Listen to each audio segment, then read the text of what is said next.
Reserve बँकेकडून राज्यामधील 4 सहकारी बँकांना निर्बंध. बँकांना रिझर्व्ह बँकेच्या पूर्व परवानगीशिवाय कर्ज देण्यास मनाई.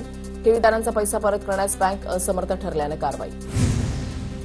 जळगाव जिल्हा पोलीस दलाकडून कोम्बिंग ऑपरेशनमध्ये रेकॉर्डवरील 276 गुन्हेगारांची तपासणी. धुळे पालिकेच्या एका परिपत्रकामध्ये संत संताजी जगनाडे महाराजांचं नाव संत जुनाकडे झालं. नावाच्या दुरुस्तीच्या मागणीसाठी तेली समाज युवक संघटनेचं आयुक्तांना निवेदन. नावात तत्काळ बदल न केल्यास आंदोलन करण्याचा इशारा. नंदुरबारमधील ग्राम रोजगार अनेक महिन्यांपासून पगाराविना वंचित. 8,000 रुपये पगार आणि 2,000 रुपये प्रवास भत्ता दिला जात असतो. 639 ग्राम रोजगारांवर उपासमारीची वेळ.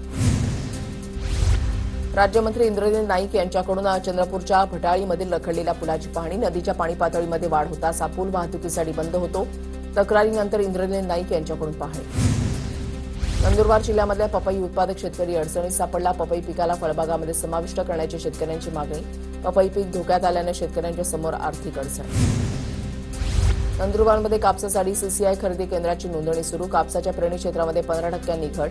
कापसाला योग्य हमीभाव जाहीर करावा, शेतकऱ्यांची मागणी.